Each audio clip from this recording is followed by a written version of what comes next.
தன்மையிலும் மென்மையிலும் தாமரை போல் நெஞ்சம்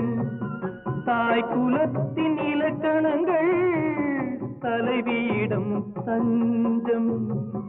ஆலயமாய் வீடு தனை அலங்கரிக்க வந்தாள் ஆலயமாய் வீடு தனை அலங்கரிக்க வந்தாள் நீ வாழும் நிலை உனக்களித்தான் வாழ்த்துகின்றேன் நானே